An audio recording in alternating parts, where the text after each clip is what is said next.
December 12, 1946. Lethbridge, Alberta. -18 degrees Celsius. Lucas Adler stands at the barbed wire fence of Camp 133, his breath forming white clouds in the frozen morning air. He is 23 years old now. Behind him, 6,000 German prisoners pack their belongings into military-issue duffel bags. The sound of zippers, the rustle of paper, the quiet conversations in German. 4.5 years of life being compressed into canvas and rope. Across the compound, Captain Everett Bradshaw of the Veterans Guard watches the scene with eyes that have seen too many farewells. He is 61 years old, a veteran of another war, another generation of killing. His hands rest on the wooden rail of the guard tower, weathered fingers gripping wood, worn smooth by years of similar vigils. In 1942, 34,000 German prisoners of war arrived in Canada, expecting torture and death. Nazi propaganda had prepared them for brutality, for starvation, for the systematic cruelty they believed defined the Allied forces. What they found instead changed thousands of lives in ways no one predicted. Symphony orchestras with 55 musicians, libraries holding 26,000 books, sports leagues and educational programs, food better than Canadian civilians received under wartime rationing, treatment that exceeded every requirement of the Geneva Convention. In those 4 years, 137 prisoners died in Canadian camps, most from natural causes: cancer, heart disease, workplace accidents. 5 were hanged in Lethbridge jail after trials proved they murdered fellow prisoners in Nazi kangaroo courts. The number, 137, represents tragedy, yes, but against 34,000 men held for 4 years, it represents something else, something unexpected in the mathematics of war. And 6,000 prisoners formally petitioned the Canadian government to remain, 1 in every 5. They wanted to stay with the nation that imprisoned them rather than return to the homeland that sent them to fight. The economic stakes: $22 million in wages collected by the government in 1944 alone. Another $80 million in estimated savings from prisoner labor across agriculture, logging, and military construction. Canada faces a post-war shortage of 50,000 workers. These prisoners represent an immediate solution. The political stakes. Britain controls repatriation logistics and demands every prisoner return. The Geneva Convention requires it. International law allows no exceptions. But Canada's Minister of Labour argues that losing 11,000 active workers will devastate the agricultural sector at the precise moment when food production matters most for European reconstruction. The emotional stakes: 6,000 men choosing enemy captivity over homeland freedom. What does that choice reveal about the nation that imprisoned them? What does it say about the nation they refuse to return to? This is the story of what happened when one side in a war decided to remember that enemies are human beings. And what happened when those enemies had to decide where they truly belonged? Lucas Adler was 19 years old when the war took him. May 15, 1942, Mediterranean Sea, 80 kilometers north of Tobruk. The merchant vessel Hanover runs supplies to German forces in North Africa. Lucas works as a junior navigation assistant, third in command of a crew of 12. His job is simple: chart courses, monitor compass headings, calculate arrival times. He has been at sea for 11 months since leaving Hamburg, since leaving his mother and 15-year-old sister Anna behind in a city that British bombers visit with increasing frequency. The Hanover carries no weapons. Under maritime law, merchant vessels enjoy protected status. Under the realities of total war, that protection exists only in theory. 3 British destroyers intercept them at dawn. The radio officer barely has time to send a distress signal before the lead destroyer fires a warning shot across the bow. Captain Werner orders immediate surrender.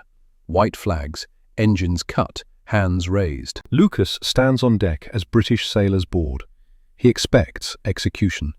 Nazi training films showed Allied forces throwing German sailors into the sea, shooting survivors, committing atrocities that justified every German action. His hands shake, his mouth goes dry. He is 19 years old and certain he will die before noon. The British officer who takes command is named Lieutenant Crawford.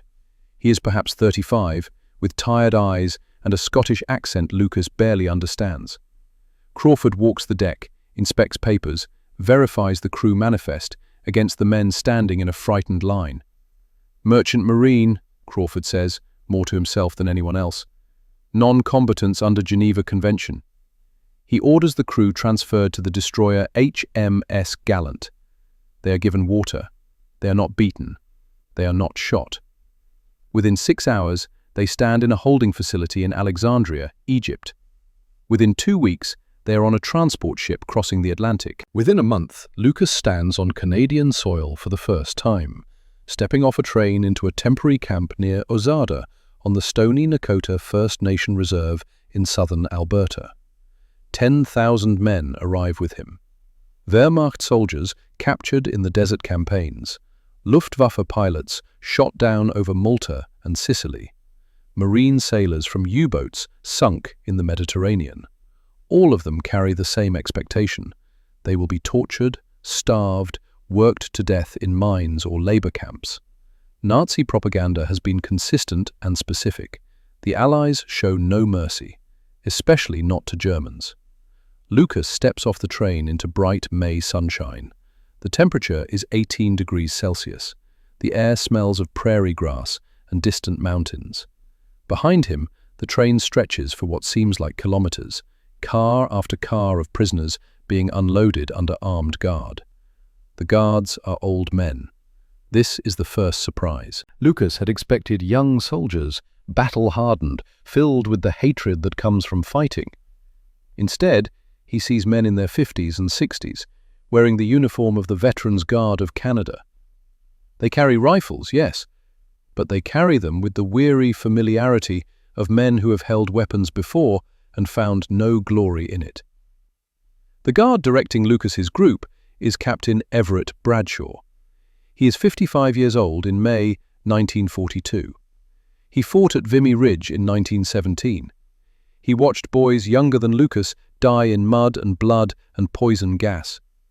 He volunteered for the Veterans Guard because he was too old for combat overseas, but not too old to serve. His duty is simple: supervise prisoners, ensure they follow Geneva Convention guidelines, maintain order. He looks at the mass of arriving Germans and sees frightened young men who remind him of the frightened young men he fought beside a generation ago. "Form lines by 10, Bradshaw calls out in heavily accented German. "You will receive tent assignments, blankets and rations. You will be treated according to international law. Any man who causes trouble will face consequences. Any man who follows rules will be treated fairly. We are not your friends, but we are not your executioners either." Lucas stands in his assigned group, watching this old soldier with the weathered face and the careful words. Around him, other prisoners whisper their confusion. Why are they old? Where are the young guards? This is a trick. They will kill us tonight. But night comes and no killing follows. They are assigned to canvas tents, 12 men per tent, crowded but not inhumane. They receive blankets that are thin but adequate for May weather, and they receive dinner. This is the second surprise. Lucas stares at the metal tray placed in his hands. Beef.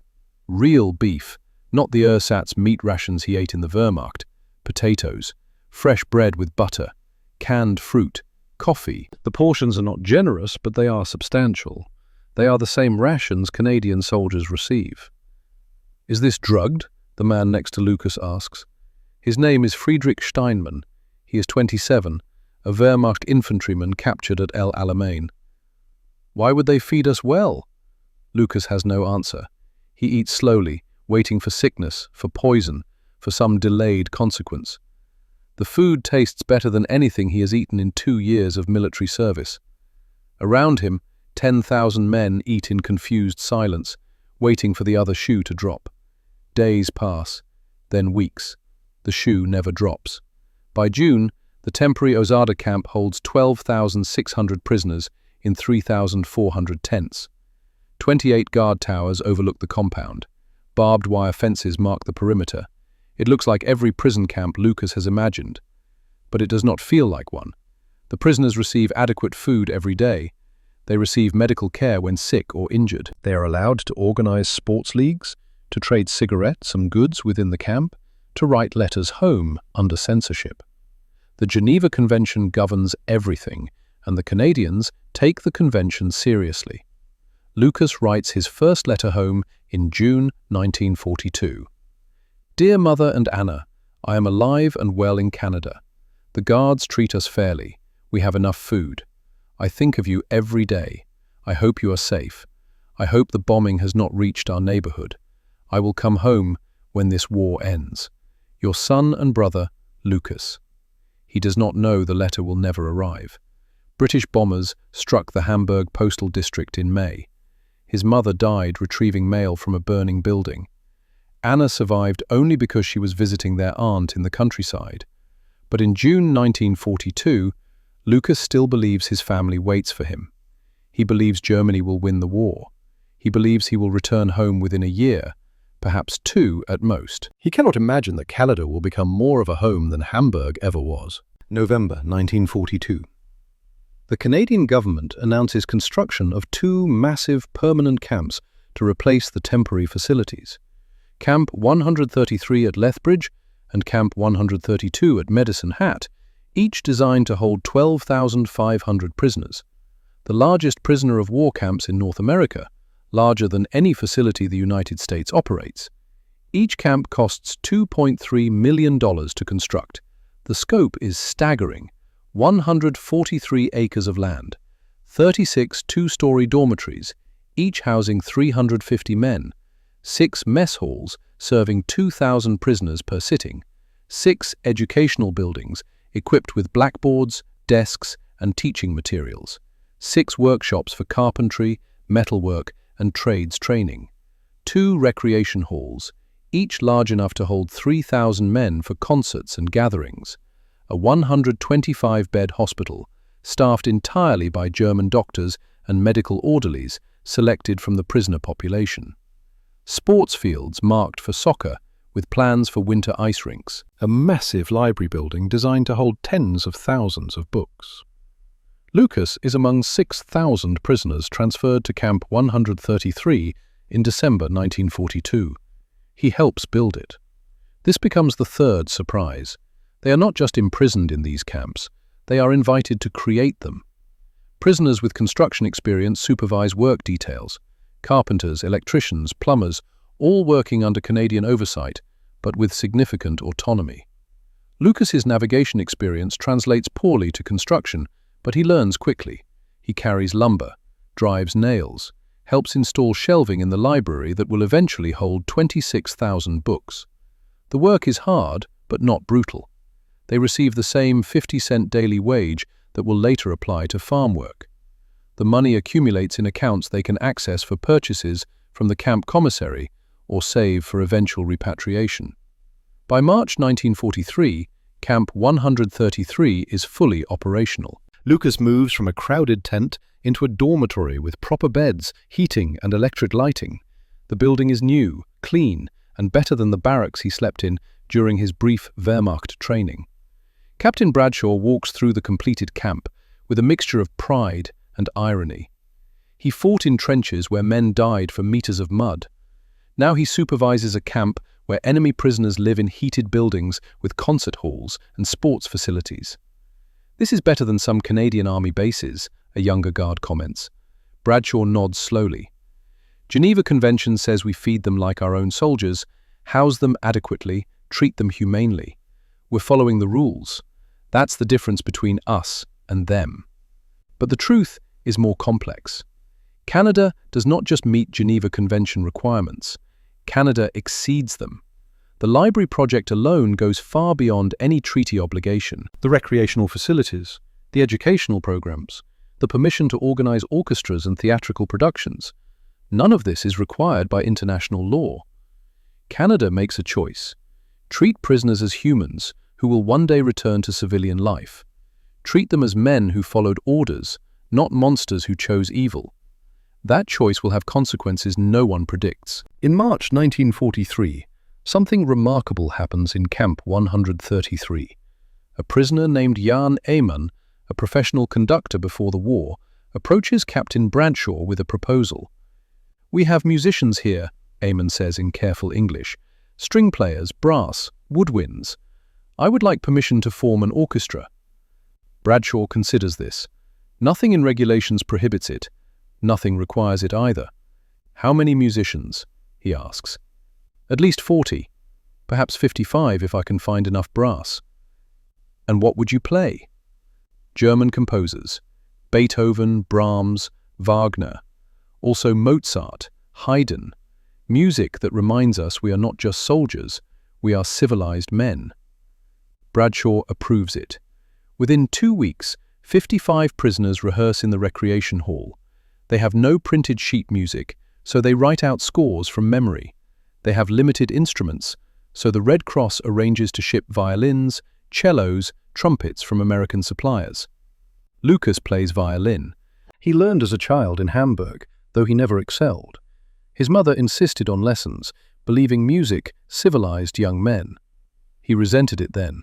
Now, standing in the second violin section of a prisoner of war orchestra, he understands what his mother meant. The first concert happens in April 1943. All 12,500 prisoners are invited. The recreation hall holds 3,000. They schedule 3 performances to accommodate everyone. Lucas stands on stage, violin in hand, looking out at an audience of German prisoners guarded by Canadian soldiers. The absurdity is not lost on him. They are enemies playing Beethoven's Fifth Symphony in a camp built with Canadian money to house men who tried to kill Canadians. Conductor Eamon raises his baton. The hall falls silent. The music begins. Lucas plays, and for 40 minutes he is not prisoner 4721. He is not enemy combatant. He is not defeated soldier. He is simply a young man playing violin in an orchestra, producing beauty in a world that has shown him mostly ugliness for 3 years. When the performance ends, the prisoners applaud for 5 minutes. Some cry openly. Others sit in stunned silence, remembering lives they lived before uniforms and war orders. Captain Bradshaw stands at the back of the hall watching. He does not understand German classical music, but he understands what he sees on these men's faces. He fought a war that stripped him of humanity. He survived by remembering he was more than a soldier. These men are remembering the same thing. After the concert, Bradshaw approaches Lucas. "You play well," he says. Lucas is startled to be addressed directly. Guards rarely speak to individual prisoners beyond issuing orders. "Thank you, sir. I am not skilled, but I enjoy it. Your English is improving." "I study from books. The library has English grammar texts." Bradshaw nods. "The library. Have you seen the final count? 26,000 books now, almost 20,000 textbooks, mathematics, engineering, languages. You could earn a university education in here if you applied yourself." Lucas has thought about this. Before the war, university was impossible for a working-class boy from Hamburg. His father was a dock worker who died in an industrial accident when Lucas was 12. His mother cleaned houses to feed 2 children. Lucas went to sea at 17 because merchant marine jobs paid better than dock work. Now he is imprisoned in a camp with a library larger than any he could have accessed in Hamburg. "I study navigation and mathematics," Lucas admits. "There are advanced texts, calculus, engineering principles, things I never learned." "Good," Bradshaw says. "When this war ends, you'll need skills for civilian life. Better to learn them now." This conversation lasts less than 3 minutes, but it plants an idea in Lucas's mind that will grow over the next 4 years. Captain Bradshaw does not see him as a permanent enemy. Bradshaw sees him as a temporary prisoner who will eventually return to normal life. That perspective changes everything. May 1943 brings the 4th surprise. The Canadian government approves German prisoners for agricultural labor outside the camps. The war effort depletes farm labor across the prairie provinces. Young Canadian men enlist and ship overseas.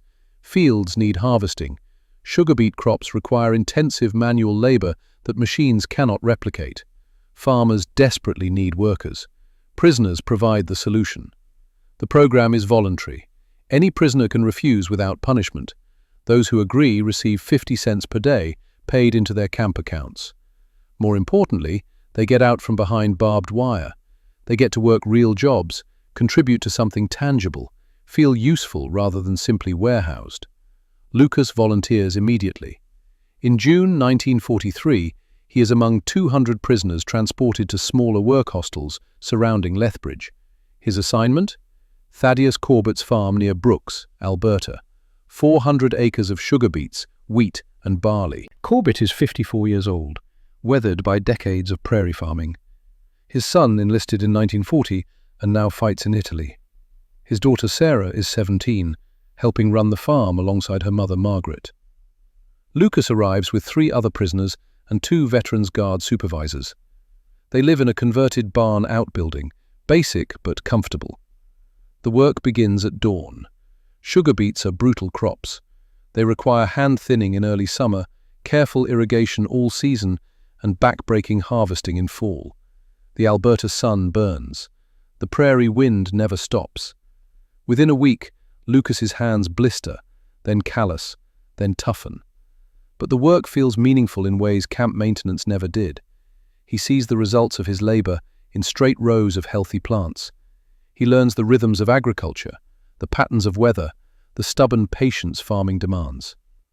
Thaddeus Corbett is a man of few words, but he treats the prisoners fairly. They eat the same food as the family. They receive breaks every 2 hours. When Lucas's blisters burst and bleed, Corbett personally bandages them and gives him lighter work for 2 days. "I need workers, not cripples," Corbett says gruffly. But Lucas hears the kindness beneath the harsh words. It is in July 1943 that Lucas discovers his unique value. The irrigation system on Corbett's farm is primitive. Simple ditches feed water from a creek to the fields. Distribution is uneven. Some sections flood, others remain too dry. Corbett loses perhaps 20% of potential crop yield to poor water management. Lucas notices this because navigation trained him to think about water flow, current dynamics, the physics of fluid movement. One evening after work, he sketches a modified irrigation plan on scrap paper. Angled ditches, regulated gates, a simple but more efficient distribution network. He shows it to Corbett almost apologetically. "I am sorry to presume, but I think this might help the water reach more evenly." Corbett studies the drawing for a long time. Then he looks at Lucas with new interest. "You drew this?" "Yes, sir. I studied navigation, water behavior, tidal patterns. It is similar mathematics." "Can you build this?" "With materials and help, yes." Corbett makes a decision. "Tomorrow we start on this. I'll get what you need." Over 3 weeks in late July, Lucas and 2 other prisoners redesign and rebuild the irrigation system. They dig new ditches at calculated angles. They install wooden gates salvaged from old fencing. They test and adjust water flow until the distribution improves dramatically. By August, Corbett's sugar beet crop looks healthier than any previous year. He estimates 40% increase in yield. That translates to thousands of dollars in additional revenue. He writes a letter to Camp 133 Command, formally praising prisoner 4,721 for exceptional work and unique skills. Captain Bradshaw files the letter. He mentions it to Lucas during a routine inspection visit. "Corbett says you saved his crop. Says you're some kind of genius with water." Lucas feels embarrassed. "I only used navigation mathematics, sir. It is not genius. It is application." "Application matters more than theory," Bradshaw says.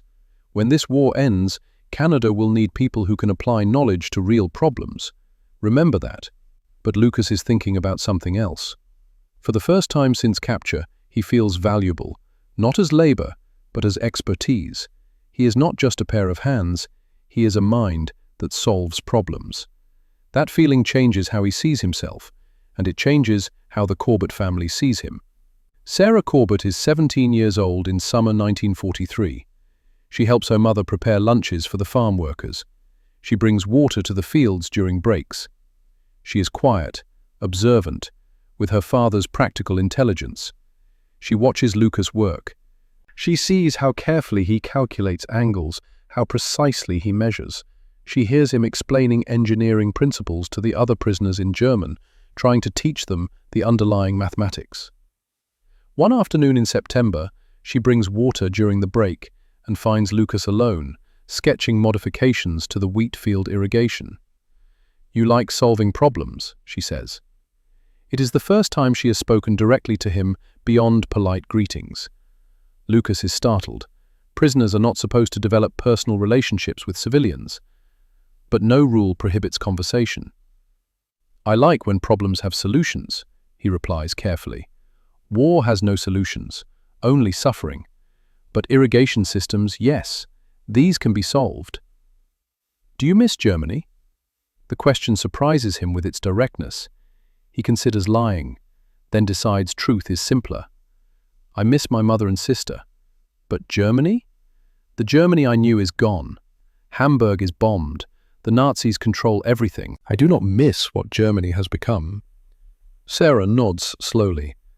"My brother is in Italy, fighting Germans. It's strange having you here, working our farm, while he's over there fighting your countrymen." "Yes, very strange.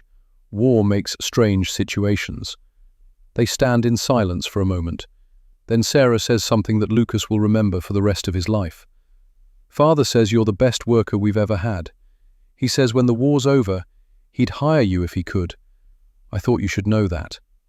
She walks away before Lucas can respond.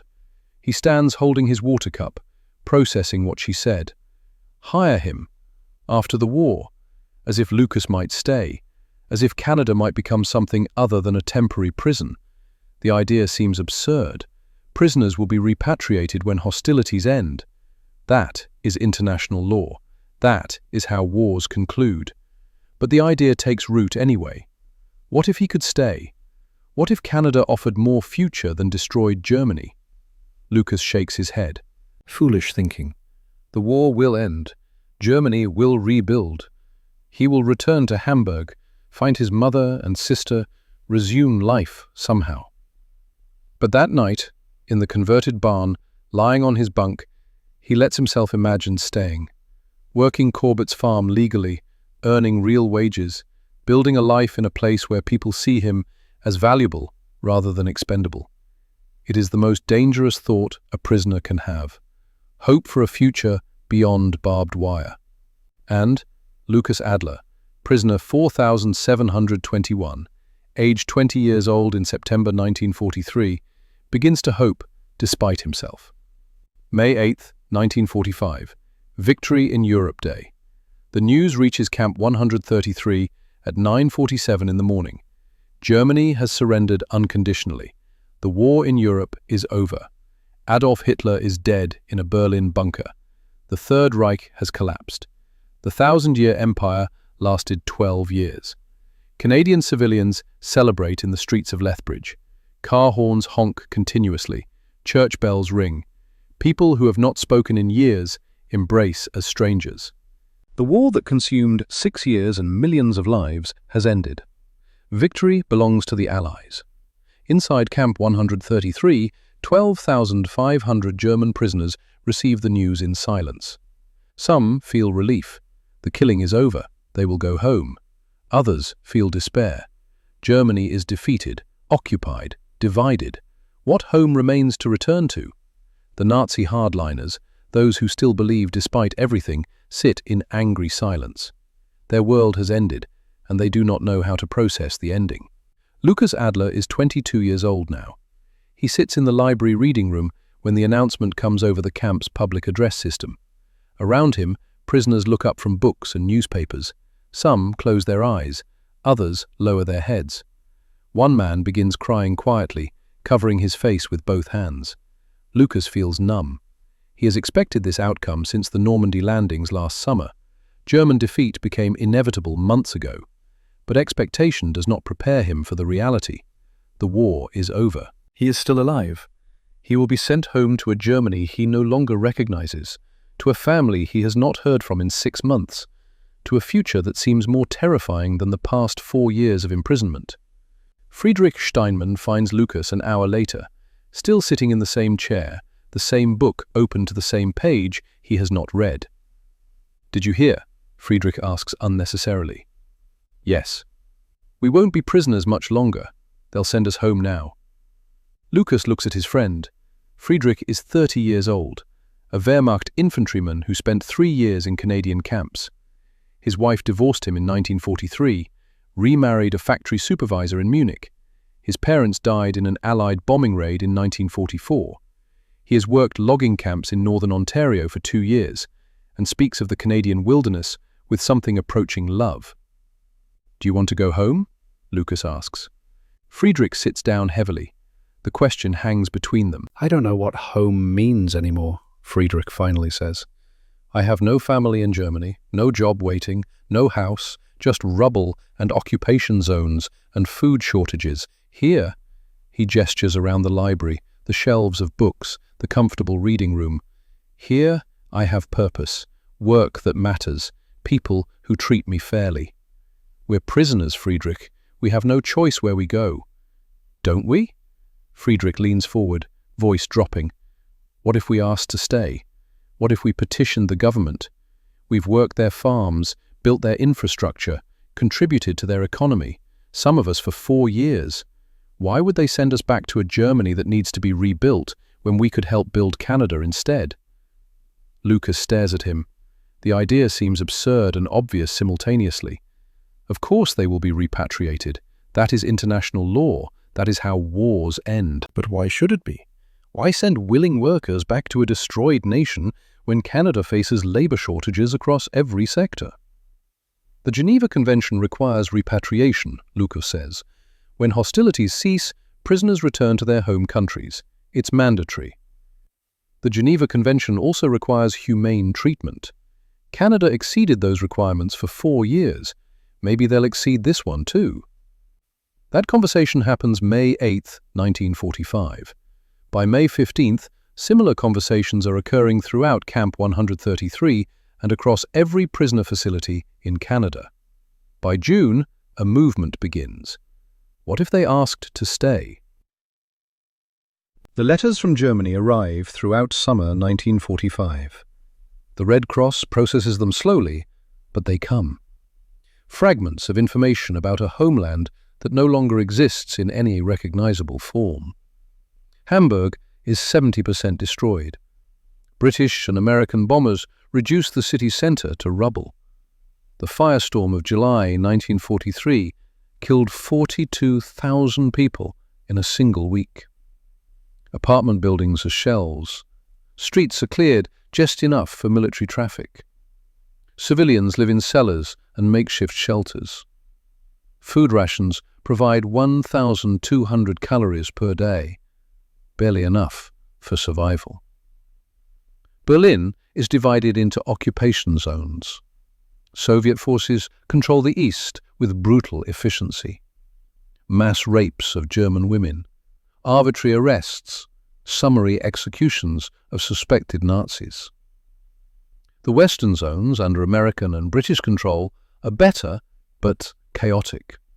No functioning government, no economy, no infrastructure. Refugees from the east pour into the western zones daily. Dresden is ashes. Cologne is ruins. Frank is devastation. Munich survives better than most, but still shows massive damage. Every major German city bears the scars of strategic bombing campaigns that turned urban centers into graveyards. Lucas receives his letter in July. Red Cross notification, official, 3 paragraphs. His mother died March 3, 1943, during an Allied bombing raid on Hamburg's postal district. She was attempting to retrieve mail when the building collapsed. Death was instantaneous, according to civil records. His sister Anna, age 18 now, survived.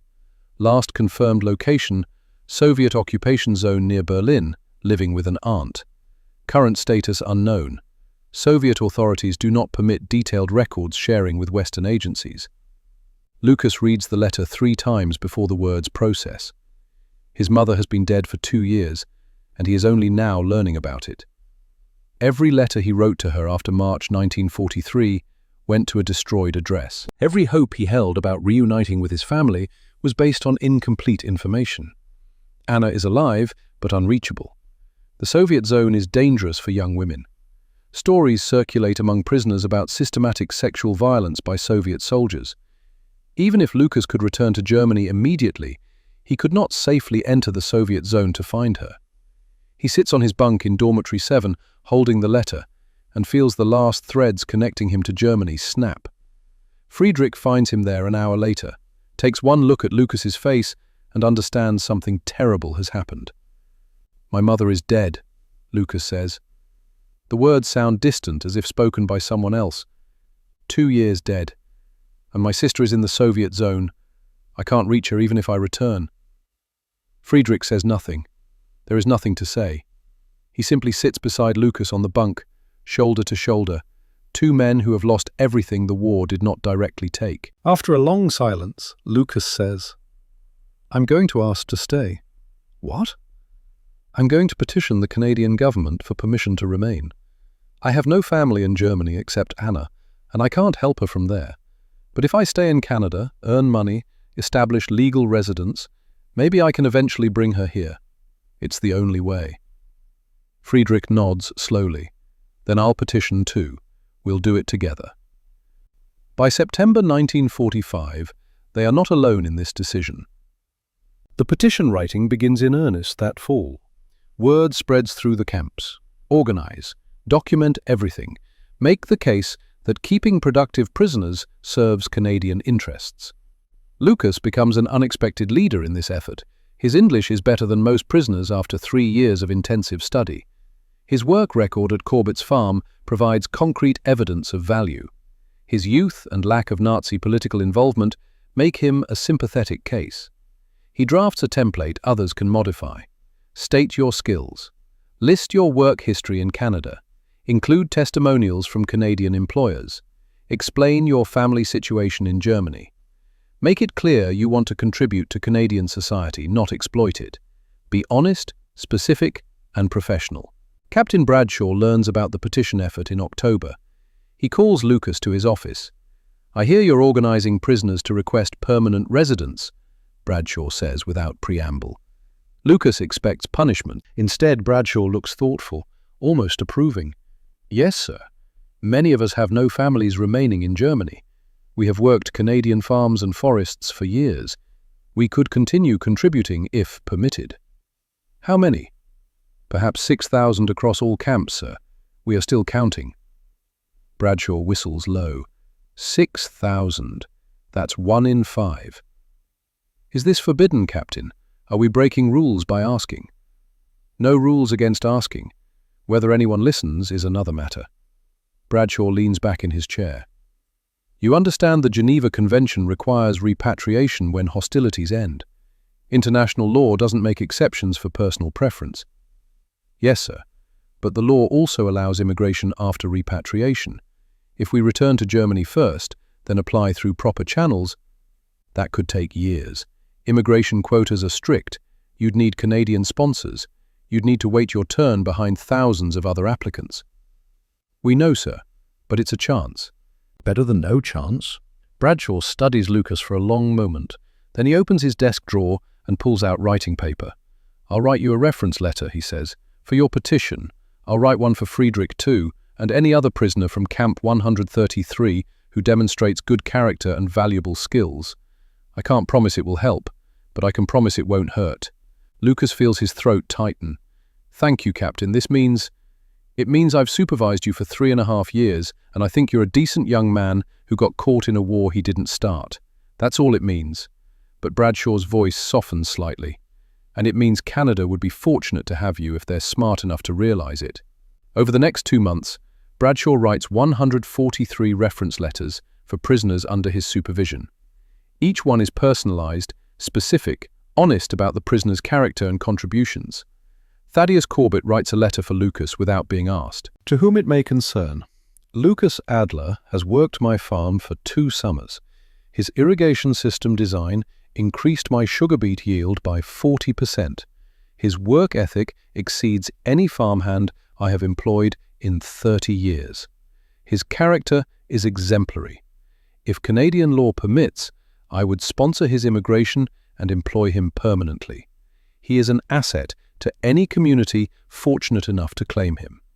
Signed, Thaddeus Corbett, Brooks, Alberta. Sarah Corbett adds a postscript in different handwriting. Our family agrees completely. Lucas is welcome here. 6,000 petitions flow to Ottawa between November 1945 and January 1946. Each one represents a prisoner choosing Canada over homeland. Each one represents a failure of Nazi ideology that promised blood and soil mattered more than human dignity. The Canadian government does not know how to respond. The debate happens behind closed doors in Ottawa throughout winter 1946. Minister of Labour argues Canada faces severe worker shortages. 11,000 prisoners currently work across agriculture, logging, and construction sectors. Losing them will devastate production at the exact moment when European reconstruction demands maximum Canadian output. The economic calculation is straightforward. Keeping productive workers benefits the nation. But Britain controls repatriation logistics, and Britain says no. Colonel Ashford Pierce arrives in Ottawa in March 1946. He is 48 years old, a veteran of Gallipoli, a by-the-book officer who believes international law must be applied universally or it means nothing. He carries orders from London.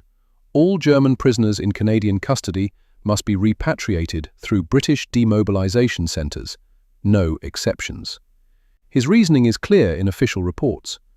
Germany remains under Allied occupation. Enemy combatants cannot be permitted to choose their own destinations. Denazification is incomplete. Security risks remain. The Geneva Convention Article 75 mandates repatriation to home country. Canada cannot unilaterally create exceptions without undermining the entire international framework. Other Allied nations are watching. If Canada keeps prisoners, others will follow. The system collapses. Pierce's private diary reveals more personal concerns. The Canadians have become soft. 4 years of treating prisoners humanely has created inappropriate sympathy. These are enemy soldiers who fought against Allied forces. That they now claim to prefer Canada over Germany is manipulative propaganda designed to exploit Canadian kindness. We must resist this manipulation. Law must prevail over sentiment. The cabinet votes 7-6 to keep the prisoners, a razor-thin margin. But the vote is symbolic only. Britain controls the ships. Britain controls the demobilization process. Britain will not cooperate with any plan that violates Geneva Convention requirements. A compromise emerges. All prisoners must be repatriated as required by law, but nothing prevents them from applying for Canadian immigration afterward through normal channels. If they can find sponsors, if they can wait through immigration quotas, if they can navigate the bureaucratic process, they can return legally. It is not the answer 6,000 prisoners hoped for, but it is not no. Inside Camp 133, different battles rage. SS Oberführer Victor Kessler controls Block 7 with an iron fist. He is 35 years old, a true believer in Nazi ideology, a man who sees surrender as betrayal and survival as cowardice. For 4 years he has maintained internal discipline among the hardcore Nazi faction through intimidation and violence. In 1943, Kessler organized a kangaroo court that tried 2 prisoners for defeatism. Their crime, saying Hitler might lose the war. Kessler's court found them guilty. They were hanged in the dormitory's back room, bodies hidden until the next morning's roll call. Canadian authorities investigated, but evidence was limited. Prisoners refused to testify out of fear. The murders went unpunished for 2 years. But in 1946, with Germany defeated and Nazi ideology discredited, prisoners begin talking. Lucas is among them. January 1946. He testifies to Canadian military investigators about what he witnessed in 1943. Names Kessler as the primary organizer. Describes the kangaroo court proceedings. Identifies 4 other Nazi leaders who participated in the executions. It is the most dangerous thing Lucas has ever done. Testifying against Kessler is a death sentence if the SS officer learns about it before arrest. But Canadian authorities act quickly. Kessler and his 4 accomplices are arrested, held in isolation, and tried by military tribunal for murder. The trial lasts 3 weeks. 15 prisoners testify. The evidence is overwhelming. All 5 are found guilty. All 5 are sentenced to death. On May 14, 1946, Victor Kessler and his accomplices are hanged in Lethbridge jail. Justice delayed is justice nonetheless. The executions send a message through the camps. Nazi ideology is dead. The hardliners have no power. Prisoners who want to integrate into Canadian society, who want to embrace democratic values, can do so without fear of retribution. Lucas attends the execution as a witness. Canadian law requires observers present to confirm death. He watches Kessler drop through the trapdoor, watches the rope snap taut, watches the body swing lifeless. He feels no satisfaction, only exhaustion. The war claimed millions of victims. Kessler's death adds 5 more to the count. But perhaps those deaths prevent future murders. Perhaps justice serves a purpose beyond revenge. Afterward, Bradshaw finds him outside the jail. "You did the right thing testifying," Bradshaw says. "That took courage." "It took too long," Lucas replies. "Those men died in 1943. Justice in 1946 doesn't help them." No, but it helps everyone else. It shows that even in war, even in prison camps, murder has consequences. That matters. Lucas nods but says nothing. He is thinking about the petitions, about the slim hope of remaining in Canada, about the irony of testifying against Nazis while Germans worldwide face collective judgment for Nazi crimes. Can individuals transcend their nation's sins? Can a German prisoner become a Canadian citizen despite everything Germany did? The question haunts him. November 18th, 1946. The answer arrives. Colonel Pierce visits Camp 133 personally to deliver the decision. All prisoners gather in the main recreation hall. 12,500 men packed into a space designed for 3,000. They stand shoulder to shoulder, silent, waiting. Pierce stands at the front. He does not use a microphone. His voice carries through the hall through sheer force of authority.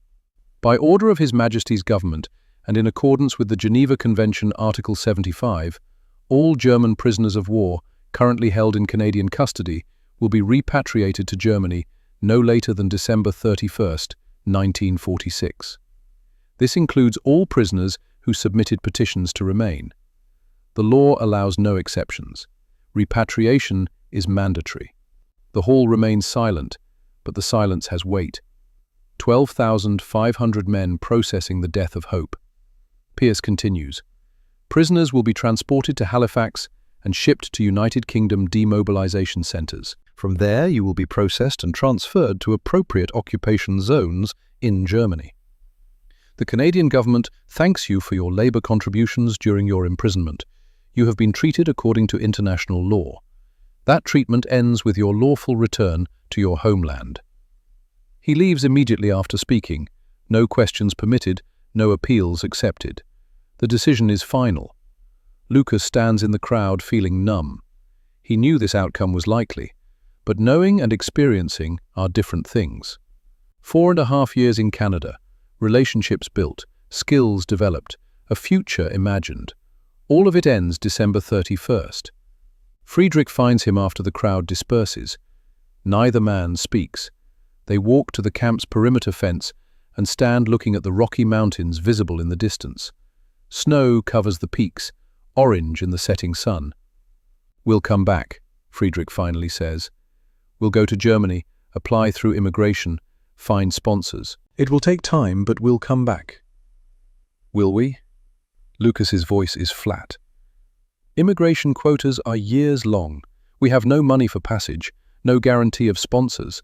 Canada is saying goodbye, Friedrich. We need to accept that." "I refuse to accept it." Refusing doesn't change reality. They stand in silence watching the sunset. Somewhere in the camp, someone plays violin. The sound drifts across the compound, melancholy and beautiful. Lucas recognizes the piece. Beethoven. The same symphony the orchestra performed in 1943, when he still believed the war might end with him going home to a Germany that existed. That night, Captain Bradshaw seeks out Lucas in the dormitory. He carries a sealed envelope. "Don't open this until you're on the ship to England," Bradshaw says. "Promise me." "What is it?" "A letter and paperwork. Just promise you won't open it early." Lucas promises. Bradshaw shakes his hand, a gesture he has never made before. Guards do not shake hands with prisoners. But in November 1946, with 6 weeks remaining before deportation, some rules seem less important than others. "You're a good man, Lucas Adler," Bradshaw says. "Better than this war deserved. I'm sorry Canada couldn't keep you." "Thank you for everything, Captain. You showed me that enemies can be decent to each other. That matters more than you know." Bradshaw nods and leaves quickly. Lucas sits on his bunk, holding the sealed envelope, wondering what it contains, but keeping his promise not to open it. Around him, prisoners pack belongings. 4.5 years of life in Canada fits into military duffel bags. Photographs, letters, small possessions purchased with work wages, books borrowed from the library that will never be returned, evidence of lives lived in limbo. December 12, 1946. 2 days remain. The final 48 hours pass in slow motion and hyperspace simultaneously. December 12, 6 a.m. Final reveille at Camp 133. Lucas stands at attention in the compound for the last time. 12,500 prisoners in formation. The temperature reads -22 degrees Celsius. His breath creates white clouds. His feet are numb inside his boots, despite thick socks. The Rocky Mountains glow orange with sunrise, beautiful and indifferent to human suffering below. 8:30 a.m. Packing continues. Lucas owns almost nothing. One change of clothes, his violin carefully wrapped in canvas, a notebook filled with irrigation calculations and English grammar notes. 3 books from the library he will steal rather than abandon. The sealed letter from Bradshaw, a photograph of Sarah Corbett someone took without permission last summer. She is standing by the irrigation gate Lucas designed, smiling at the camera, and the photo exists in violation of regulations, but Lucas keeps it anyway. 10 a.m. Final work shift. They dismantle the camp library. 26,000 books packed into crates for shipment to other facilities or donation to Canadian schools. Lucas and Friedrich carry boxes in silence. The library building feels like a cathedral they are demolishing.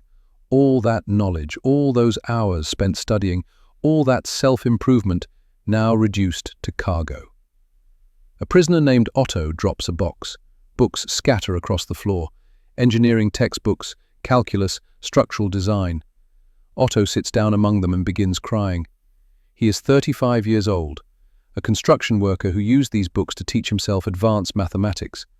He passed the equivalent of a university engineering exam through correspondence courses. Now he returns to Germany, where his credentials mean nothing, and his city no longer exists. Friedrich and Lucas help him gather the books. They work in silence. Words seem inadequate. 12:30 p.m. Last meal at Camp 133. The same rations Canadian soldiers receive. The same food they have eaten for 4.5 years. Beef, potatoes, bread, coffee. It tastes like memory, like the end of something that should not be ending. Captain Bradshaw sits at the guards' table. He is 61 years old, retiring next month. Supervising prisoners has been his job since 1942. After this week, he will have no job and no prisoners and no purpose, except whatever old men do when wars end without them. He catches Lucas's eye across the mess hall, nods once. Lucas nods back. An entire conversation in 2 gestures. "Thank you. You're welcome. Goodbye. Remember this. 3 p.m. Colonel Pierce arrives for final inspection. His presence is technically unnecessary. Captain Bradshaw and the Veterans Guard can manage deportation without British oversight. But Pierce insists on witnessing the process personally. He walks through the compound, examining preparations. Prisoners stand in formation by dormitory, duffel bags lined in precise rows, everything organized according to military standards. Pierce stops in front of Lucas's formation, studies faces. His eyes settle on Lucas. You're the one who designed the irrigation system, the Brooks farm. Yes, sir. Lucas is surprised Pierce knows this detail. Captain Bradshaw showed me your file. Impressive work. Ingenious application of navigation principles to agriculture. Thank you, sir. Pierce's expression remains neutral. You should do well in Germany. Skilled engineers are needed for reconstruction. Yes, sir. But Lucas thinks, Germany has millions of engineers. Germany does not need me. Canada needs workers and won't keep them. The logic makes no sense, but law is law. Pierce moves on, continues his inspection, finds everything in order, because of course he does. Veterans' guards are professional, prisoners are cooperative, everyone follows the rules. Following rules has defined 4.5 years of imprisonment. 5:45 p.m. Sunset. Lucas walks to the perimeter fence for the last time. The Rocky Mountains are silhouettes against orange sky. The prairie grass moves in wind. Alberta in December is harsh and beautiful simultaneously. A voice behind him. You weren't supposed to come here. Lucas turns. Sarah Corbett stands 10 feet away on the civilian side of the fence. She is 20 years old now, wearing a heavy coat against the cold, her breath forming clouds in freezing air. Miss Corbett, you should not be here. It is forbidden. I don't care. I had to see you before. She trails off. Before you leave is obvious. They stand on opposite sides of barbed wire. The fence between them is physical and symbolic. Enemy and civilian. Prisoner and free. The war created this barrier, and the war's end does not remove it. Your father wrote a letter for my petition, Lucas says. Thank you. It didn't help. No, but it mattered. It showed he values me. That matters. Sarah steps closer to the fence. Will you come back? Can you? I don't know. The immigration process takes years. I need sponsors. I need money for passage. I need... He stops. The list of needs is too long. I don't know. Father says he'll sponsor you. Official immigration sponsor. When you're ready, we'll help bring you back. Lucas feels his throat tighten. Why? Why would your family do this for me? Because you're not our enemy. You never were. You're just a young man who got caught in something bigger than himself. And you made our farm better. You made our lives better. She pauses. And I would miss you if you never came back. The admission hangs in cold air. Prisoners and civilians are not supposed to develop personal attachments, but regulations cannot prevent human connection. 4.5 years of proximity, of daily interaction, of shared work and quiet conversations.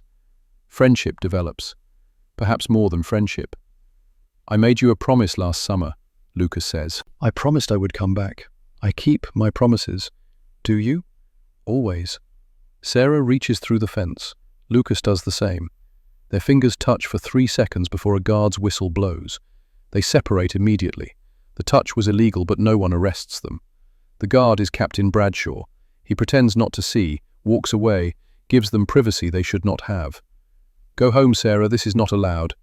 I know, but she doesn't move immediately. Come back, Lucas, please. Then she walks away. Lucas watches until she disappears into darkness. He stands at the fence until his fingers go numb from cold. Friedrich finds him there at 7 p.m. Tomorrow we leave, Friedrich says. Are you ready? No, Lucas replies honestly. But ready or not doesn't matter, we leave anyway. They return to the dormitory. Sleep comes slowly. 12,500 men process grief, anger, hope, fear. Some cry quietly. Others lie silent. A few talk in whispers, making plans that may or may not be possible. Lucas lies on his bunk holding the sealed letter from Bradshaw. Whatever it contains will not change tomorrow, but knowing Bradshaw wrote something, that someone cares enough to offer words for an uncertain future, provides small comfort. Tomorrow the trains come. Tomorrow they leave Canada. Tomorrow begins the journey back to a Germany that stopped being home years ago. But tonight, Lucas Adler, prisoner 4721, age 23 years old, lies in a Canadian dormitory and lets himself remember every moment worth remembering. Sarah's smile, the Rocky Mountains at sunrise, Bradshaw's gruff kindness, the sound of the orchestra, the satisfaction of solving irrigation problems, the taste of real beef after years of ersatz rations. 4.5 years of imprisonment that felt more like freedom than anything Germany ever offered. Tomorrow, that ends. But memory remains. And memory, Lucas discovers, is portable. He can take Canada with him, even if Canada will not keep him. That realization lets him finally sleep. December 13th, 1946. Deportation day arrives with the sunrise. 5 a.m. Final reveille at Camp 133. 12,500 prisoners stand in formation for the last time. The compound lights create harsh shadows against pre-dawn darkness.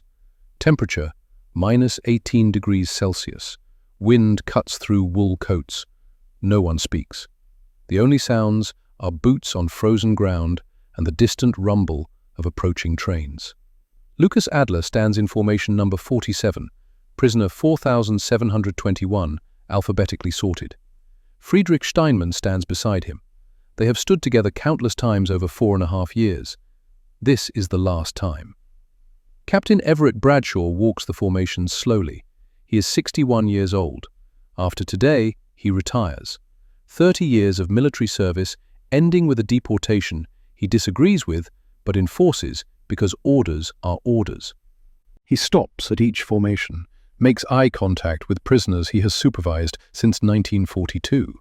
Some he knows by name, others by face only. All of them he has treated with the dignity his conscience demanded. He reaches formation 47, sees Lucas. Prisoner 4,721. Yes, sir. You received my letter? Yes, sir. Unopened as promised. Bradshaw nods. Good. Read it on the ship, not before. He extends his hand. Against all regulations, against all protocol, he offers a handshake. Lucas takes it. Their hands clasp firmly. A guard shaking hands with a prisoner. An old soldier acknowledging a young man who survived a war neither of them wanted. You're a good man, Adler. Don't let anyone tell you different. Not in Germany, not anywhere. Thank you, Captain, for everything. Bradshaw moves on. He shakes 143 more hands that morning. By 6:30 a.m., his hand aches, but he continues. Every prisoner under his supervision deserves acknowledgement. Every man deserves to be seen as human at least once before deportation. 6:30 a.m. The trains arrive. Canadian Pacific Railway. 10 cars. 1,250 prisoners per train. 10 trains required to transport everyone. The trains will run in waves throughout the day, carrying prisoners east toward Halifax and the ships that wait there. Lucas's group boards train 3. He carries one duffel bag. Inside, clothes, his violin, the stolen books, Bradshaw's unopened letter, the forbidden photograph of Sarah Corbett. Everything he owns in the world fits in canvas. Friedrich boards behind him. They find seats near a window. The car fills quickly. Men finding spaces, storing bags, settling into seats for a journey that will take 4 days across Canada. 4 days to cross a nation that gave them 4 years of unexpected humanity. The train whistle blows at 7:15 a.m. Steam hisses. Metal wheels begin turning. Camp 133 slides past the windows, receding into distance. Guard towers. Dormitories. The recreation hall where the orchestra performed. The library building where Lucas studied calculus. The sports fields where prisoners played soccer and forgot they were imprisoned. All of it disappearing. All of it becoming memory. By 8 a.m., the Rocky Mountains are visible. Orange sunrise illuminates snow-covered peaks. Lucas watches them until the train rounds a curve and the mountains vanish behind prairie horizon. He feels something break inside his chest. Not dramatic, just a quiet fracture. The sound of hope dying. 9:15 a.m. The train passes through Medicine Hat. Camp 132 sits visible from the tracks. 12,500 more prisoners board their own trains. The deportation is systematic, efficient, complete. By December 31st, all 34,000 will be gone. By New Year's Day, 1947, the camps will stand empty. By spring, they will be demolished, the land returned to other purposes. Friedrich stares out the window. I worked 3 logging camps in Ontario. Beautiful country. I thought I might retire there someday. Buy land, build a cabin. He laughs without humor. Stupid dream for a prisoner. Not stupid, Lucas says. Just impossible. There's a difference. Is there? Lucas has no answer. 11:45 a.m. Saskatchewan border. The prairie extends forever in every direction. Flat land, big sky, horizon so distant it seems unreachable. Lucas has never seen Germany's northern plains, but he imagines they look similar. Flat, agricultural, practical. But this prairie feels different. It feels open in ways Germany never did. Space to breathe, room to become something other than what you were born to be. He pulls out the photograph of Sarah Corbett, studies her face, tries to memorize details before the image fades from handling. She is smiling in the photo, standing by the irrigation gate. Behind her, the prairie extends endlessly. She belongs to this landscape. Lucas is departing it. The geography of their lives diverges permanently. Or does it? He tucks the photo back carefully, touches the sealed envelope from Bradshaw. Not yet. He promised. Promises matter, even small ones, especially small ones. Small promises are all prisoners control. 2:30 p.m. Manitoba. The train passes through small towns. Brandon, Portage-la-Prairie, Winnipeg in the distance. Canadian civilians go about their lives unaware that deportation trains carry 12,500 Germans eastward. The war is over. Who thinks about prisoners anymore? Life returns to normal.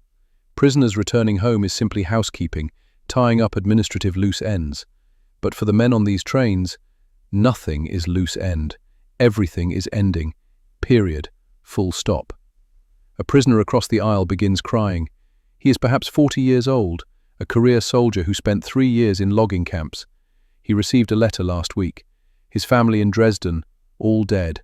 Firebombing. His wife, 3 children, his parents. An entire family erased in one night of strategic bombing. He is returning to Germany for graves and rubble. Nothing else waits for him. No one comforts him. What comfort exists for such loss?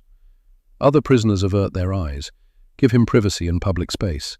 Grief is personal even when witnessed by hundreds. Lucas thinks about his own losses. Mother dead, sister unreachable in the Soviet zone, father dead years before the war even started. He is 23 years old and functionally an orphan. He is returning to a country that never felt like home, even before it was destroyed. The train rolls on. Hours pass. Day fades to night. Manitoba becomes Ontario. The train stops in small stations for water and fuel. Prisoners are not permitted to disembark. Guards stand at exits. No escape attempts occur. Where would they escape to? This is Canada. They don't speak the language well enough to disappear. They have no money, no contacts, no resources. Escape is fantasy. Reality is the train carrying them toward an ocean and ships and a homeland that stopped existing years ago. December 14th, 1946. Dawn breaks over Ontario. Lucas slept poorly. The train seats are uncomfortable. The car is cold. But mostly sleep eludes him because his mind races. Planning, calculating, trying to imagine futures that seem impossibly distant. If he survives repatriation to Germany, if he finds Anna in the Soviet zone, if he saves money somehow, if immigration quotas loosen, if the Corbett family truly sponsors him, if. Too many variables, too much dependent on luck and timing and bureaucratic mercy. The odds of returning to Canada seem astronomical, but what else is there? Germany offers nothing. Canada offered everything until law intervened. The only logical path is the impossible one. Return to Germany, survive however possible, apply for immigration, hope Canada remembers a prisoner who designed irrigation systems and played violin in orchestras. Friedrich wakes around 8 a.m. Looks at Lucas. You didn't sleep? No. Thinking about the girl? Among other things. The farmer's daughter, Sarah. Friedrich smiles slightly. You were subtle but not invisible. Guards knew. We all knew. She's pretty. Also kind. That combination is rare. It doesn't matter now. I'm leaving. For now, not forever. Friedrich, we're prisoners being deported. The odds of returning are better than the odds we survived 4 years of imprisonment while being treated well, are better than the odds we learned skills and made friends with our captors, are better than the odds of any of this. Friedrich gestures around the train car. If this improbable situation happened, why not another? Lucas wants to believe him, wants to think hope is rational, but hope has hurt him too many times. Better to accept reality. He is leaving Canada, probably forever. Accepting that truth hurts less than clinging to false hope. The train passes through northern Ontario forests. Dense woods, lakes frozen solid, small towns carved from wilderness. This is the Canada Lucas never saw. He worked prairie farms. This northern landscape is different, harsher, more isolated, beautiful in a way that seems indifferent to human presence. December 15th, 1946, Quebec. The train enters French-speaking Canada, station signs in French, conversations in a language Lucas doesn't understand. Canada suddenly seems foreign again, reminder that he is departing a nation he never truly belonged to, despite 4 years of residency. The train follows the St. Lawrence River toward Halifax. Ice forms along the riverbanks. Ships move slowly through partially frozen water. Commerce continues despite winter.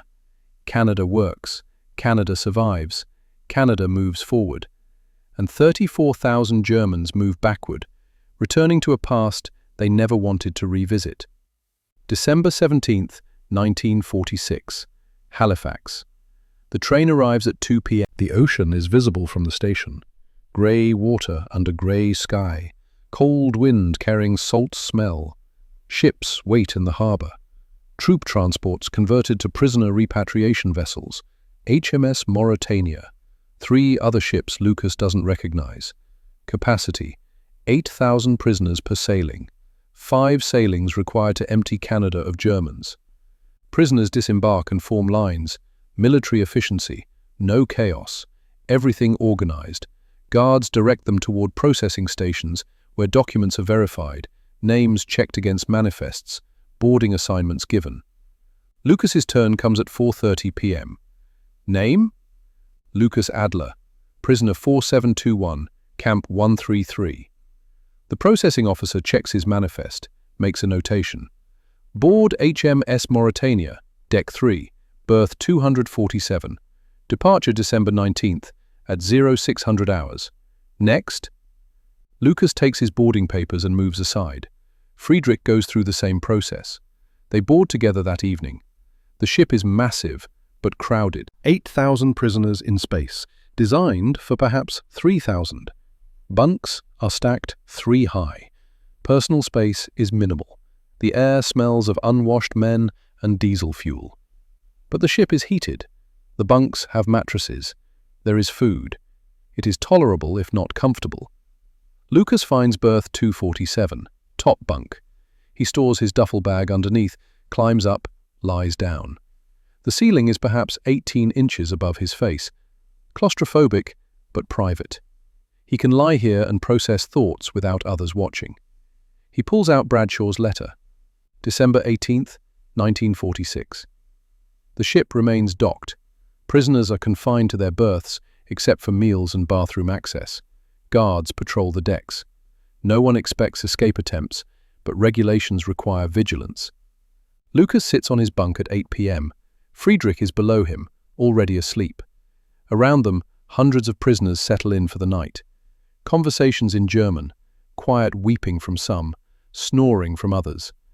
The normal sounds of men facing uncertain futures. Lucas opens the envelope. Inside, a letter written in Bradshaw's careful handwriting, 3 pages, and underneath, official papers. Canadian immigration sponsor application forms, already filled out, signed by Everett Bradshaw. signed by Thaddeus Corbett, signed by Sarah Corbett as secondary witness. Lucas reads the letter slowly. Lucas, you are not my prisoner. You never were. You are a young man whose circumstances forced into a situation not of your choosing. I have supervised you for 4.5 years. I have watched you work, study, grow from frightened 19-year-old sailor to competent young man with skills and character. You testified against Nazis when doing so was dangerous. You worked farms with dedication. You taught other prisoners. You contributed to Canadian society despite being imprisoned by it. The law requires you to leave. I must enforce that law. But law and justice are not always the same thing. Attached are immigration sponsor forms. Thaddeus Corbett has agreed to sponsor your application.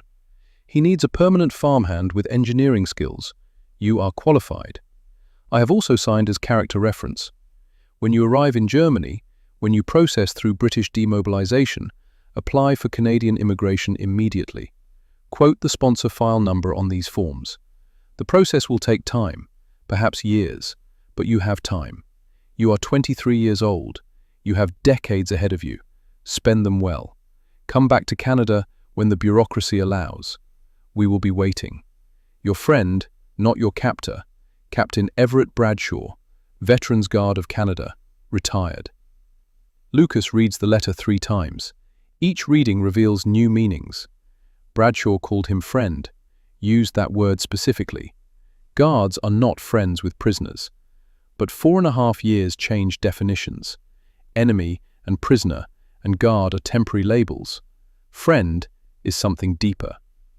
The immigration forms are detailed. Sponsor employment, farmhand with irrigation engineering duties, Corbett Farm, Brooks, Alberta. Salary, competitive agricultural wages plus housing. Character references, Captain E. Bradshaw, Veterans Guard, Thaddeus Corbett, farmer, Dr. Wilhelm Hoffman, Camp 133, medical officer. 3 Canadians vouching for German prisoner. 3 people saying this man deserves a chance despite everything. Lucas folds the letter carefully, stores it with the immigration forms in his duffel bag. He lies on his bunk, staring at the ceiling 18 inches above his face. Hope returns, uninvited but undeniable. The immigration process will take years, but it exists. There is a path, narrow, difficult, uncertain, but possible. Lucas Adler, prisoner 4721, age 23, allows himself to hope again. December 19, 1946, 6 a.m., HMS Mauritania departs Halifax. The ship's horn blows 3 times. Engines rumble.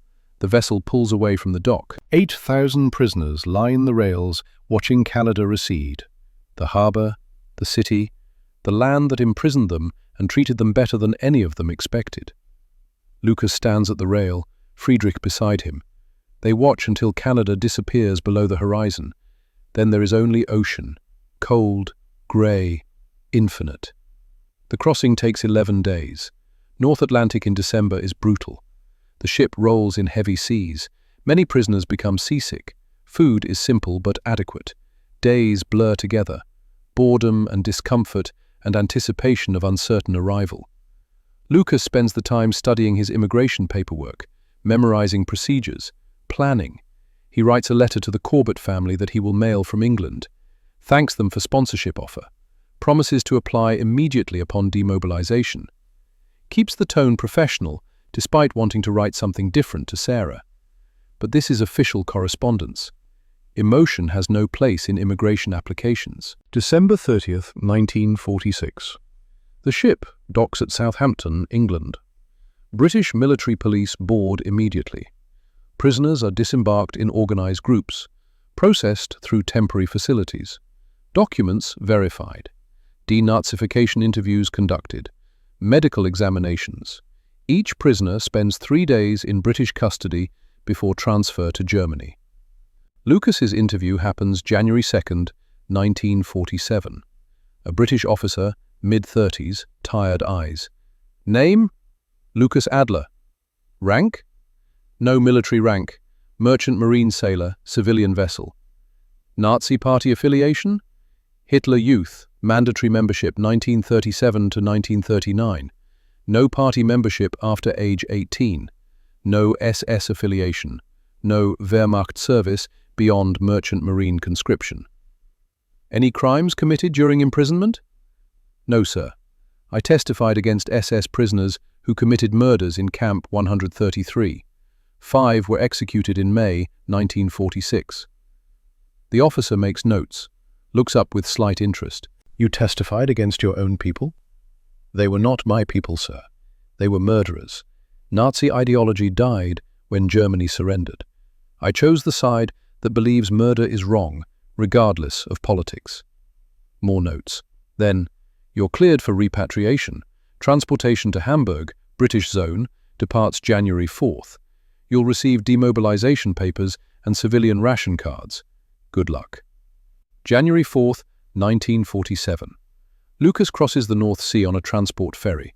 By evening, he stands on German soil for the first time in 5 years. Hamburg, or what remains of it. Nothing prepares Lucas for the destruction. 70% of Hamburg is rubble. Buildings are skeletons. Walls stand without roofs. Streets are cleared just enough for military vehicles, but debris piles rise 30 feet high. People live in basements and bomb shelters.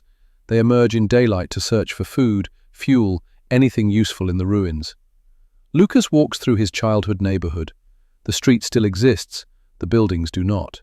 His family's apartment building is gone, just a foundation and scattered bricks. The postal station where his mother died is a crater. He finds his aunt's address in suburban Hamburg. She survived, age 67, living in a damaged house with 4 other families, 12 people sharing space designed for one family. No heat except a wood stove, electricity 4 hours per day, food rations barely adequate. She embraces him, cries, then tells him what he already knows. His mother is dead. Anna is in the Soviet zone, last known location near Berlin. No contact in 8 months. Probably alive, but unreachable. The Soviet zone is dangerous. People don't cross borders freely. Those who try often disappear. Lucas lives with his aunt for 3 weeks, helps clear rubble for ration cards. The work is brutal. 10 hours daily, moving bricks, sorting salvageable materials, searching for unexploded ordnance. Payment: 1,200 calories of food per day, barely enough to sustain manual labor. He loses 10 pounds in 3 weeks. By February 1947, Lucas understands Germany has nothing to offer him. This is survival, not life. There is no future here, only slow starvation and hard labor in a nation that will take decades to rebuild. He mails his Canadian immigration application February 15, 1947. Includes all documentation, sponsor forms, reference letters, explains his situation, requests processing as soon as quotas allow. The reply arrives July 1947. Application received and filed. Current processing time for former enemy aliens, estimated 24 to 36 months. You will be notified if and when your application advances. No further action required at this time. 2 to 3 years minimum, maybe longer, maybe never, if quotas don't expand. Lucas finds work as a drafting assistant for British Occupation Administration. His engineering knowledge translates to useful skills. He draws reconstruction plans, calculates load-bearing requirements for damaged buildings, earns enough to rent a tiny room and eat better than rubble clearers. He writes letters to Canada every month, to Bradshaw, to the Corbett family, to Canadian immigration authorities, keeping his name visible, reminding them he exists, that he wants to return, that he waits. 1948 passes, then 1949. The letters continue, the wait continues. Germany slowly improves, but remains devastated. Lucas survives, but does not thrive. March 1951, 4 years after applying, a telegram arrives. Immigration application approved, stop. Visa ready for collection. Ottawa Embassy, stop. Passage to Halifax authorized, stop. Report by April 30, stop. Signed, Canadian Immigration Service. Lucas reads it 3 times before believing it. 4 years of waiting, 4 years of letters and hope and patience. It worked. He books passage on a merchant vessel leaving Hamburg, April 12, 1951, uses all his savings for the ticket, arrives Halifax, April 20, 1951. Captain Everett Bradshaw, age 66, retired, meets him at the dock. The reunion happens on the Halifax waterfront. Lucas steps off the gangplank, carrying the same duffel bag he carried 5 years earlier. He is 28 years old now, thinner than he was, harder around the eyes. Germany marked him in visible ways. Bradshaw stands at the dock entrance, older, greyer, but unmistakable. He sees Lucas and walks forward. They stop 3 feet apart. Former guard and former prisoner, now something else entirely. "Welcome home, Lucas." Those words break something in Lucas. Welcome home. Not welcome back. Home. This is home. Canada is home. He chose it, and now it chose him back. "Thank you, Captain, for everything. The letter, the sponsorship, the 4 years of patience. Thank you." Bradshaw shakes his head. "No thanks needed. You earned this. Now let's get you to Alberta. Corbett's been asking about you for 5 years. They take the train west together, 4 days across Canada, the reverse of the deportation journey. But this time Lucas is not prisoner. He is immigrant, landed resident with work visa and sponsor. Legal, permanent, free. The Rocky Mountains appear on the horizon, April 24, 1951. Lucas sees them and feels his throat tighten. Same mountains, same peaks, different man returning. They arrive, Brooks, Alberta, April 25th. The Corbett farm looks unchanged. Same buildings, same fields, same irrigation system Lucas designed in 1943, still functioning 8 years later. Thaddeus Corbett, age 63 now, stands by the farmhouse. Sarah stands beside him. She is 25 years old, 5 years older than when Lucas last saw her through a barbed wire fence. Lucas steps off the truck, walks toward them slowly. Thaddeus extends his hand. "Welcome back, son. Your job's waiting." They shake hands, firm, respectful, the handshake of employer and employee. But Thaddeus's eyes show more than professional courtesy. They show approval. Welcome. Then Sarah steps forward. She does not shake hands. She embraces him. Brief, appropriate, but unmistakable. "You kept your promise," she says. "Always," Lucas replies. That evening, over dinner, they discuss plans. Lucas will work the farm full-time. Salary, room, board. He will design expanded irrigation for new fields. He will help modernize operations. He will apply for Canadian citizenship when eligible in 5 years. But the conversation pauses when Sarah brings dessert. She sets a pie on the table. Apple. Homemade. "I made this for your return," she says. "I've been practicing for 5 years. It's probably still not very good." Lucas tastes it. The pie is perfect. But he would have said that regardless. Because the pie represents 5 years of someone waiting, someone practicing, someone believing he would return. "It's the best thing I've ever tasted," he says honestly. Sarah smiles. And in that smile, Lucas sees his future. They marry December 1951. Small ceremony, family and friends only. Bradshaw attends as guest of honor. Friedrich Steinmann, who returned to Canada in 1950 and now works logging in northern Ontario, stands as witness. The marriage is practical and romantic simultaneously. Sarah needs a partner for the farm. Lucas needs family. But underneath practicality lives genuine affection, built over years of letters and separation and patient waiting. They have 4 children, Thomas in 1952, Anna in 1954, named for Lucas's sister, who eventually escaped the Soviet zone and immigrated to Canada in 1955, Margaret in 1956, William in 1959. Lucas becomes Canadian citizen March 1956. The ceremony happens in Lethbridge Courthouse. He swears allegiance to Queen Elizabeth II and Canada, receives citizenship papers. He is no longer German. He is Canadian, legally, officially, permanently. His career develops steadily. In 1955, He opens Adler Irrigation Engineering, a small firm designing water management systems for farms across southern Alberta. The business grows slowly but surely. By 1960, he employs 5 people. By 1970, 47. He patents 3 irrigation designs between 1957 and 1965. The patents generate modest royalties. He uses the money to establish a scholarship fund at University of Alberta for engineering students. The Lucas Adler Agricultural Engineering Scholarship, $500 annually. It is not much, but it helps 1 student per year afford education Lucas never formally received. Friedrich Steinmann purchases a farm near Fairview, Alberta, in 1955. The land he worked as prisoner became available. He buys it. Full circle. Prisoner becomes landowner. Others return throughout the 1950s.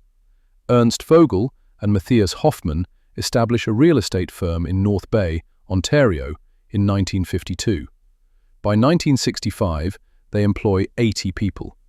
Horsekeller works logging until retirement. Dozens, then hundreds, then over 1,000 former prisoners find their way back. They integrate quietly. Most never advertise their prisoner past. They become Canadians without fanfare. They raise families, build businesses, contribute to communities. They are indistinguishable from other immigrants except for knowing something most immigrants don't. They chose Canada twice. Once by petition while imprisoned, once by return after deportation. That choice matters. August 17, 1971, Kitchener, Ontario. The German military cemetery dedication ceremony brings together people who haven't seen each other in decades. 137 German prisoners died in Canadian camps. Their remains, scattered across burial sites, are transferred to a centralized cemetery. The Canadian government funds the project. The ceremony honors those who died far from home. Lucas attends with Sarah and their 4 children. He is 48 years old, successful businessman, respected community member, Canadian citizen for 15 years. But he remembers being prisoner 4,721, remembers men who didn't survive, remembers luck and circumstance separating survival from death. Captain Everett Bradshaw attends, age 86, frail, in a wheelchair pushed by his daughter. He served 4 years supervising Camp 133, retired 1946, spent 25 years in quiet civilian life. But this ceremony matters to him. These were his prisoners, his responsibility. He ensured they were treated humanely. That mattered then, it matters still. And Colonel Ashford Pierce attends. Pierce is 73 years old, long retired from military service. He published a memoir in 1985 titled The Maple Leaf Paradox, When Law Defied Humanity. Chapter 7 focuses on German POW, repatriation. It admits mistakes. It questions whether legal correctness equals moral correctness. The book earned criticism from military historians who believe rules must be absolute. But it earned respect from those who believe humanity sometimes requires exceptions. The ceremony begins at 2 p.m., speeches in English and German. Canadian officials thank Germany for cooperation. German representatives thank Canada for humane treatment. Religious leaders offer prayers for the dead. Then Lucas is invited to speak, as former prisoner, as returned immigrant, as voice for those who experienced imprisonment and chose to return. He stands at the podium, 100 people in attendance, Canadian officials, German diplomats, family members of deceased prisoners, former prisoners who returned, local community members curious about history. Lucas speaks slowly, clearly. His English carries slight German accent even after 30 years in Canada.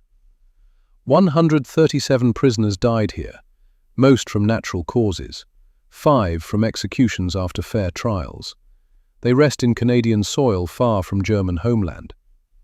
6,000 of us petitioned to stay in 1946. Britain said no. Geneva Convention required repatriation. We left. We were forced to leave despite wanting to remain. But over 2,000 of us found ways back. We returned legally through immigration. We became citizens. We raised families. We built businesses. We contributed to Canada that treated us with unexpected humanity. I was 19 years old when captured. Expected torture, death. Instead, I found symphony orchestras, libraries, sports, education, dignity. I returned to destroyed Germany, survived 4 years of rubble and rations, waited for immigration approval, came back in 1951. This cemetery honors those who died, but we who returned honor Canada every day we live here. We remember what our homeland became under Nazis. We remember what Canada showed us during imprisonment. The contrast taught us that nations are not defined by propaganda or power. They are defined by how they treat those who cannot defend themselves. Germany sent us to fight. Canada could have broken us. Instead, Canada gave us something to return to. That is the legacy these graves represent. Not defeat, not victory, humanity. Lucas steps down. The audience applauds quietly. It is not a speech for applause. It is a statement of history and gratitude. Afterward, Colonel Pierce approaches. They have not met since December 1946, when Pierce ordered repatriation. 25 years separate that moment from this one. "Mr. Adler," Pierce says formally, "I'm Colonel Pierce. I don't know if you remember." "I remember, Colonel. You enforced Geneva Convention requirements. You sent us home." "Yes." Pierce looks uncomfortable. "I've thought about that decision frequently. I followed the law correctly, but you returned anyway. 2,000 of you returned, which suggests perhaps law and wisdom don't always align." Lucas considers this, then extends his hand. "You followed orders, Colonel. That is what soldiers do. I harbor no resentment. The law delayed my return but couldn't prevent it. You enforced regulations. Canada's immigration policy created opportunity. Both things are true." They shake hands. Former enforcer of deportation, former prisoner deported, meeting decades later as civilians with complicated history between them. Pierce says quietly, "I wrote in my memoir that I was technically correct, but morally insufficient. That phrase bothers military colleagues. But it's accurate. You deserved to stay in 1946. I prevented that. I'm sorry." "Apology accepted, Colonel, but unnecessary. You gave me 4 years in Germany to appreciate Canada more deeply. Sometimes the long path teaches more than the direct one." Pierce nods, then walks away. Lucas watches him leave, feels strange satisfaction. The man who sent him away acknowledged error. That matters. Apologies don't change history, but they acknowledge it accurately. Bradshaw wheels over in his chair. "That was kind of you," Bradshaw says. Pierce has carried guilt for years. "He followed orders. You taught me orders don't excuse evil, but sometimes orders are simply orders. Pierce wasn't evil, just inflexible. And you're generous in judgment." "Canada taught me generosity, Captain. 4.5 years of unexpected kindness changes how you see the world." They sit together watching the cemetery ceremony conclude. Old guard and old prisoner. Friends separated by history, but connected by experience. Bradshaw says, "I'm proud of you, Lucas. Everything you've built, your family, your business, your contribution. I'm proud." Lucas feels his throat tighten. "Thank you for everything. The letter, the sponsorship forms, the belief that I was worth saving." "You saved yourself. I just wrote letters." "No, you saw humans when others saw enemies. That makes the difference." They sit in comfortable silence.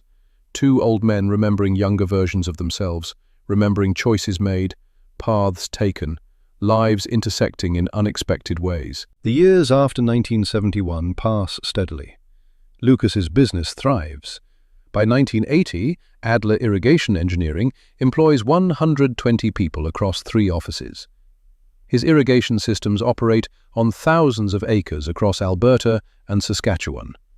His patents generate enough royalty income to expand the scholarship fund. By 1990, it provides 5 scholarships annually. His children grow. Thomas becomes lawyer. Anna becomes teacher. Margaret becomes engineer following her father's path. William takes over the family business. Sarah and Lucas grow old together. They farm until 1985, when advancing age makes the work too difficult. They sell the farm, but retain the original house, sit on the porch, watching prairies, remembering decades of life built from fragments. Captain Everett Bradshaw dies March 12, 1987, age 97. Lucas delivers the eulogy, speaks of a man who remembered enemies were human, speaks of kindness that transcended war.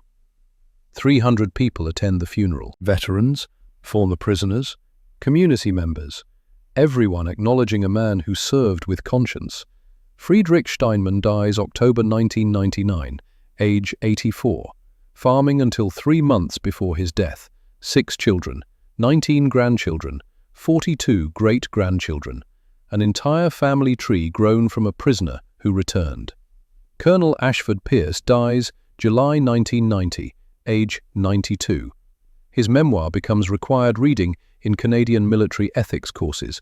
The chapter on POW repatriation sparks debates about when rules require flexibility. Pierce never fully forgave himself for enforcing orders he later questioned, but questioning demonstrates moral growth.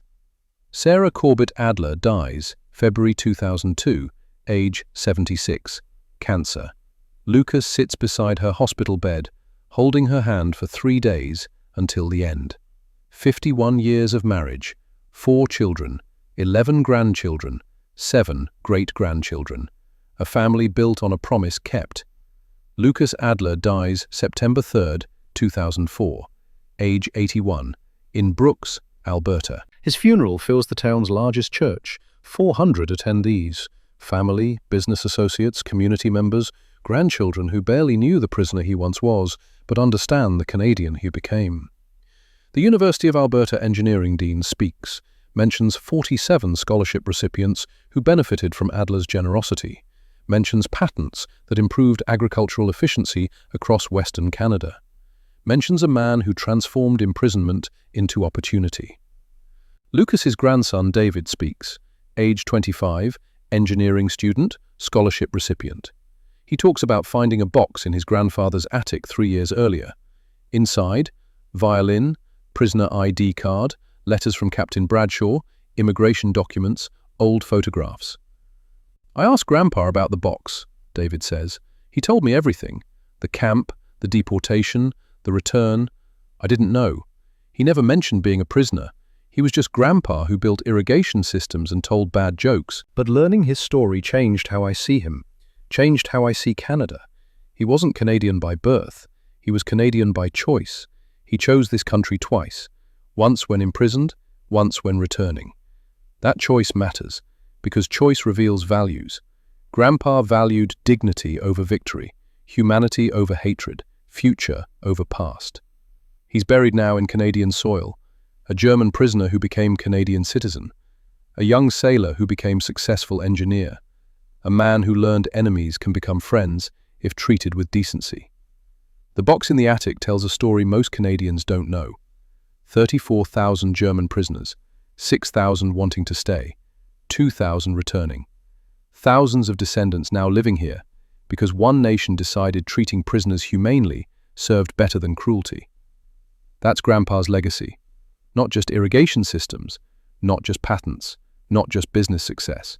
His legacy is proof that how you treat people matters, even imprisoned enemies, especially imprisoned enemies. Because sometimes the prisoner you treat with dignity becomes the citizen who builds your nation. David sits down. The church is silent. Then quiet weeping. Then applause. Inappropriate at funerals, but spontaneous anyway. Lucas Adler is buried beside Sarah in Brooks Cemetery. The headstone is simple. Lucas Adler, 1923 to 2004. Prisoner, immigrant, engineer, Canadian. Husband, father, friend. He chose wisely. Epilogue. August 2024. Former Camp 133 site, Lethbridge, Alberta. David Adler stands where his grandfather once stood behind barbed wire. The camp is long demolished. Concrete slabs remain, barely visible beneath prairie grass. A small museum preserves artifacts, photographs, prisoner artwork, orchestra programs, letters. David carries his grandfather's violin, the same instrument Lucas played in the camp orchestra, the same violin he carried on deportation trains and return voyages. The wood is worn smooth from decades of handling. David plays. Beethoven's Ninth Symphony, second movement. The melody drifts across empty prairie. No buildings, no fences, just grass and wind and distant mountains. A historical marker stands nearby, installed 2010. Site of Camp 133, 1942 to 1946, held 12,500 German prisoners of war. Treated according to Geneva Convention, 6,000 petitioned to remain. All repatriated December 1946. Over 2,000 returned as immigrants. Their descendants number thousands. Remember, how nations treat enemies reveals character. David finishes playing. Silence follows. Then wind fills the space where music was. He packs the violin carefully, touches the historical marker. His grandfather chose this place, chose this nation, chose this future. And that choice created David, created his siblings, created cousins and nieces and nephews who would never exist if Captain Bradshaw hadn't written reference letters, if Thaddeus Corbett hadn't sponsored immigration, if Canada hadn't demonstrated that enemies could become citizens. David walks back to his car. The prairie extends forever. Big sky, open land, space to become whatever you choose to be. His grandfather understood this. Prisoner 4721 became Lucas Adler, Canadian. Enemy became friend. Barbed wire became home. And the legacy endures, not in monuments or parades, in families, in businesses, in irrigation systems still functioning, in scholarships still awarded, in descendants who carry forward lessons learned behind fences by men who discovered humanity persists even in prisons. The sun sets orange behind the Rocky Mountains, same mountains Lucas saw in 1942, same peaks that marked his imprisonment and his return, same landscape that offered second chances to men who expected only brutality. David drives away as darkness falls. Behind him, the campsite returns to silence. Grass grows over concrete, history fades into earth, but memory remains, carried forward by those who refuse to forget. The prisoners who refused to leave Canada found ways to return, found ways to belong, found ways to prove that dignity creates loyalty, victory can never command. That truth outlasts empires, outlasts wars, outlasts the men who learned it behind barbed wire in Alberta. The truth remains, waiting for the next generation to discover it, waiting to be remembered.